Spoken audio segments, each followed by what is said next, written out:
السلام عليكم ورحمة الله مشاهدي الكرام، مشاهدي قناة منعم الرياضية. مرحبا بكم من جديد في حلقة جديدة حاتكلم فيها اليوم عن مباراة الهلال الاستعدادية أمام نادي البنزرت التونسي، واللي انتهت بالتعادل الإيجابي 2-2 لكل فريق في ثاني تجربة استعدادية للفريق.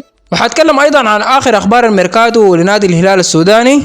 بس بتمنى انك لازم تدعمني بلايك وتشترك في القناة وتفعل زر الجرس عشان يصلك كل جديد وعن آخر أخبار نادي الهلال السوداني، والفيديو ده لازم يصل 200 لايك. نجي نتكلم عن مجريات المباراة. أولا نبدأ بخيارات المدرب اللي بدأ بها في التشكيلة.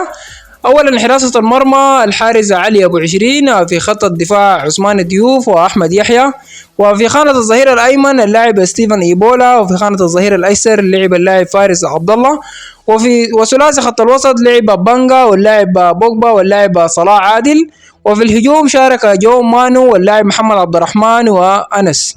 أحرز نادي البنزرتي التونسي الهدف الأول في الدقيقة 31، ومنه انتهى الشوط الأول بنهايته بالهدف ده. وفي الشوط الثاني شفنا المدرب أجرى تبديلات أدخل فيها كل من اللاعب ياسر مزمل وعبد الرؤوف واللاعب محمد المنذر وأبوجا، وخرج كل من اللاعب بانجا وأحمد يحيى المدافع وأنس سعيد والحارس علي أبو عشرين.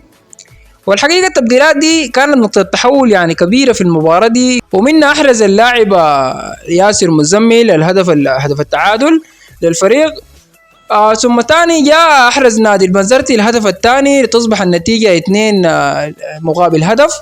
ومن أجل المدرب تبديلات دخل كل من اللاعب أبو عاقل عبد الله واللاعب سينغوني، وخرج اللاعب جو مانو وصلاح عادل. وايضا في الدقيقة 77 شفنا النجم محمد عبد الرحمن الغربال يحرز التعادل من تمريرة عن طريق الغطار ياسر مزمل. المباراة دي حقيقة استفاد منها الفريق جدا، وتوضح لك انه في جرعات تدريبية ممتازة، لانه شفنا الفريق قدر يقلل اخطاء خسارة الفريق في الودية الاولى. ونجي نتكلم عن ثنائية ياسر مزمل ومحمد عبد الرحمن اللي لو استمرت بنفس النسق ده حنشوف هجوم كاسح مع وجود مكابي او خروجه من الفريق وانتقاله لفريق اخر. دي شهدت تسجيل محمد عبد الرحمن، وده المحتاج للفريق في التوقيت ده.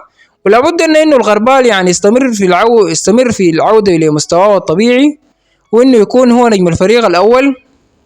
النجم ياسر مزمل والقيمة الفنية الكبيرة الحقيقة اللي بيقدمها وشفناه اليوم لما نزل بديل صنع هدف وسجل هدف. ولابد انه المدرب يعني يحاول يبني على اللاعب كثير من الافكار، لانه ياسر مزمل لاعب بيديك كثير من الحلول الفردية وكثير الفريق يعني بيكون محتاج لحل فردي في كثير من المباريات، وهو دائما ما بيكون هو الحل الفردي.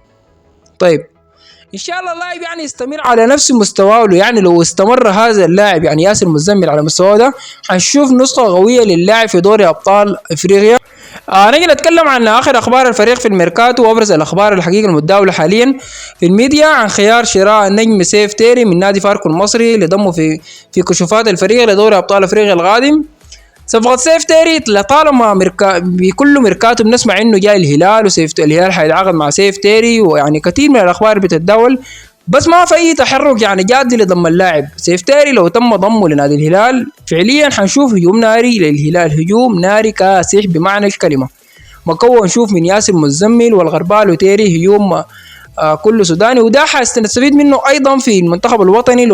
وطبعا كلنا شفنا الثنائيه اللي كانت مكونه من الغربال وسيف تيري القويه في المنتخب الوطني، وساهمت في تاهلنا في افريقيا السابق في اللي كانت مقامه في الكاميرون. وشفنا تفاهم كبير يعني بين اللاعبين، ويعني اللاعب سيف تيري واللاعب محمد عبد الرحمن. سيف تيري لو تم التحرك فعليا يعني لضمه حتكون صفقة معلم حرفيا، لأنه لاعب حيقدم له قوة كبيرة للهجوم.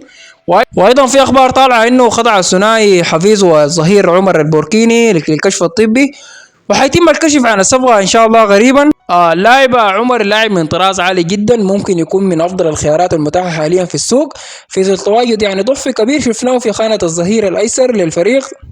ايضا الهلال مهتم بضم اللاعب حافظ كونكوني، لاعب صغير السن 23 سنة وثاني هدافي الدوري ب 15 هدف خلف مهاجم من نادي الهلال الأسبق ديتي. حيكمل الفريق معسكره بتونس للتحضير لدوري أبطال أفريقيا الموسم القادم، اللي حيكون في محك اختبار حقيقي للمدرب بينجي بعد فشل لتأهل الفريق الموسم الماضي. ونقول دايما ننسى الماضي ونفكر في الحاضر والغادي محلى بإذن الله. وبس لو لسه بتحضر في الحلقة دي لابد انك تدعمني بلايك وتشترك في القناة وتفعل زر الجرس عشان يصلك كل جديد ان شاء الله. ونلتقي في حلقات قادمة بإذن الله.